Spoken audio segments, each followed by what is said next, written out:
सोनापुर गांव में इस साल बहुत ठंड पड़ रही थी। दिन में भी सूरज कोहरा में छिपा रहता था।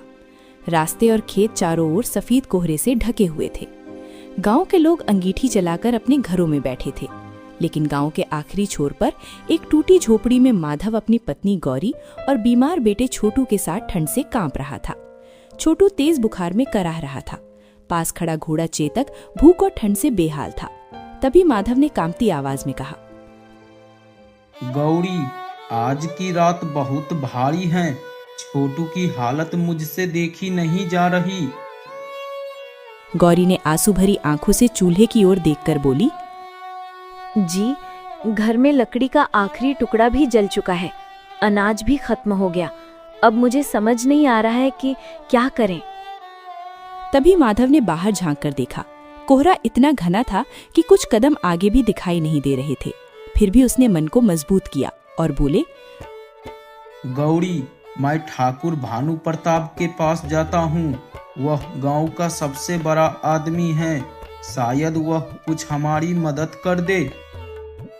गौरी ने कुछ कहना चाहा, लेकिन शब्द गले में ही अटक गए। ये रास्ता अपमान से भरा हो सकता था, फिर भी यही आखिरी उम्मीद थी। माधव इस करकराती ठंड में ठाकुर भानु प्रताप की हवेली की ओर निकल पड़े। ठाकुर भानु प्रताप की हवेली सोनापुर की शान मानी जाती थी। ऊंची दीवारें और बड़ा दरवाजा। बाहर खड़े 2 सिपाही हर आने जाने वाले को देखते थे। माधव वहां पहुंचा। उसके फटे कपड़े देखकर पहरेदारों ने ऊपर से नीचे तक देखा और काफी देर इंतजार के बाद ठाकुर सामने आए तो तभी माधव ने हाथ जोड़कर कहा, सरकार, मेरा बेटा बहुत ही बीमार है। घर में खाने को एक अनाज का दाना नहीं है। थोड़ा अनाज और दवा के लिए पैसा दे दीजिए। मैं आपके खेतों में 2 गुना काम कर दूंगा। सेवा, पहले का कर्ज चुका नहीं और फिर कर्ज मांगने आ गया तू। तेरे जैसे गरीबों की वजह से ही गांव बर्बाद होता है। निकल जा यहाँ से। सिपाहियों, इसे यहाँ से बाहर निकालो। दोनों सिपाहियों ने माधव को धक्का देकर हवेली से बाहर निकाल दिया। दरवाजा बंद हो गया। माधव करकराती ठंड में वहीं खड़ा रह गया। कुछ देर बाद थक हार कर माधव भारी कदमों से घर लौट रहा था। रास्ते में कई लोग मिले, लेकिन किसी ने आंख उठाकर भी उसके ऊपर नहीं देखा। गांव की गलियां उस रात उससे ज्यादा ठंडी लग रही थी। माधव अपने घर लौट आया।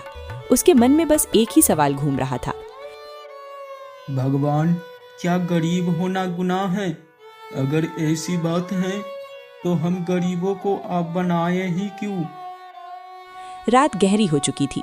अचानक झोपड़ी के बाहर हल्की आहट हुई। माधव ने दरवाजा खोला तो सामने बूढ़े काका खड़े थे।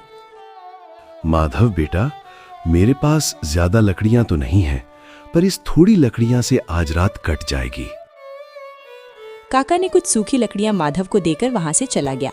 उस अंधेरे में वो छोटी मदद सूरज की तरह चमक रही थी। अगली सुबह की पहली किरण भी झोपड़ी में गर्मी नहीं ला सकी। माधव छोटू के माथे पर गीला कपड़ा रख रहा था। तभी बाहर भारी कदमों की आवाज आई तो माधव ने पीछे मुड़कर देखा तो दरवाजे पर ठाकुर के सिपाही खड़े थे। माधव, तुम्हें आज ही ये गांव छोड़ना होगा। कर्ज के बदले यही फैसला हुआ है।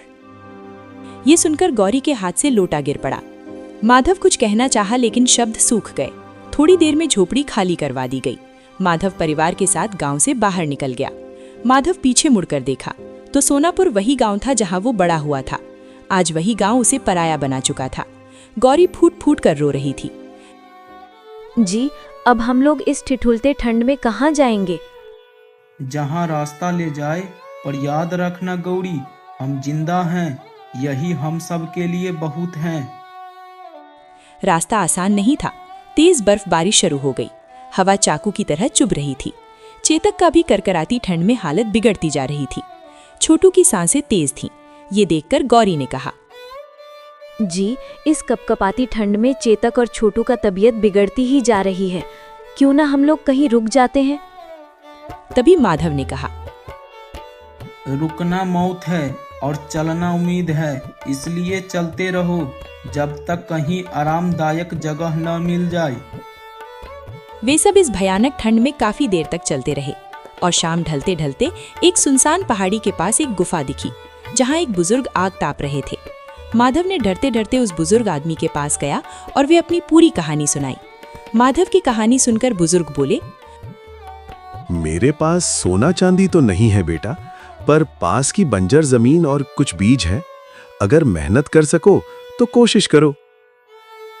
उस रात गौरी ने पहली बार चैन की सांस ली और माधव ने बुजुर्ग से बीज लिए और अगले दिन से ही माधव ने काम शुरू किया।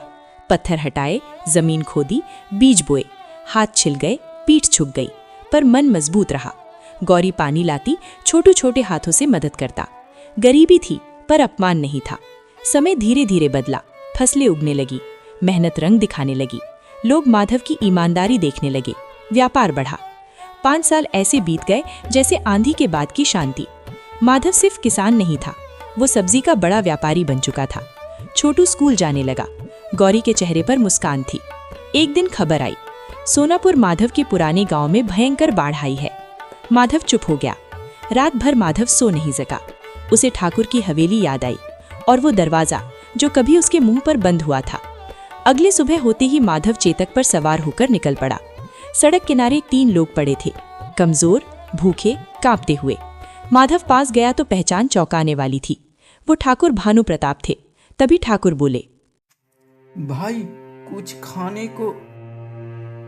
ठाकुर इतना बोलता ही है कि माधव को पहचान लेता है और ठाकुर भानु प्रताप की आंखों से आंसू बह निकले। और तभी ठाकुर ने हाथ जोड़कर बोला, मुझे माफ कर दो माधव, मैंने तुम्हें इंसान नहीं समझा। माधव चुप रहे, फिर भी बोले, ठाकुर साहब, उस दिन आपने मुझे दरवाजे से भगा दिया, लेकिन आज अगर मैं वही करूं तो मुझ में और आप में फर्क क्या रह जाएगा। इतना बोलकर माधव चेतक पर से नीचे उतरकर ठाकुर भानु प्रताप को खाना दिया। और तभी माधव ने देखा कि उनके सिपाही भी भूखे और थके हुए हैं। तो माधव ने उनके पास कदम बढ़ाए और उनको भी खाना खाने के लिए दिया और ठाकुर से बोला, ठाकुर साहब, आज आपकी जरूरत है। बदला लेने का कोई फायदा नहीं, इंसानियत दिखाने का वक्त है। मुझे माफ कर दो माधव, मैंने तुम्हारे साथ बहुत बुरा किया। तभी माधव मुस्कुराते हुए बोले, ठाकुर साहब जी, समय का पहिया घूमता है तो नफरत का बदला लेने से कुछ हासिल नहीं होता। प्रेम और करुणा ही सबसे बड़ी जीत होती है। अगले दिन ठाकुर और उनके सिपाही माधव के खेतों में काम करने लगे। छोटू और गौरी उन्हें खाना और कपड़े देती। ठाकुर अब समझ चुके थे कि धन असली ताकत नहीं है, सच्चाई, मेहनत और दूसरों के लिए दया असली पहचान है। सोनापुर में धीरे धीरे बाढ़ के बाद की तबाही साफ हुई। एक दिन छोटू स्कूल से घर आकर अपने पिता से कहता है, पिताजी, आज मैंने पढ़ा कि परोपकार सबसे बड़ा धर्म है। तभी माधव ने छोटू अपने बेटे को गले लगाया और बोला, बिल्कुल बेटा, एक दूसरे की मदद करना ही सबसे बड़ा धर्म है। मेहनत और दया कभी बेकार नहीं जाती। माधव ने खेत और घर देखा। ठाकुर और उनके सिपाही सीख चुके थे कि असली ताकत चरित्र, दया और करुणा में है। शाम को जब काम का समय खत्म होता है तो माधव ठाकुर से कहता है, ठाकुर साहब, आज का काम पूरा हुआ, अब आप लोग आराम कर सकते हैं। माधव की ऐसी बात सुनकर ठाकुर वहीं रो पड़ा और माधव से बोला, माधव, पहले जब लोग मुझे ठाकुर साहब कहते थे तो मुझे गर्व होता था, लेकिन आज जब तुम यह कहते हो तो मुझे शर्म आती है। तुमने हमें सिर्फ रोटी और छत नहीं दी, नया जीवन दिया है। देखिए ठाकुर साहब, नफरत को नफरत से खत्म नहीं किया जा सकता, इंसानियत और करुणा से ही जीत होती है। ये सब बातें गौरी भी सुन रही होती हैं और तभी वहां गौरी आकर बोलती हैं, ठाकुर साहब, ऊपर वाले की दया से आज छोटू भी ठीक है और चेतक भी स्वस्थ है।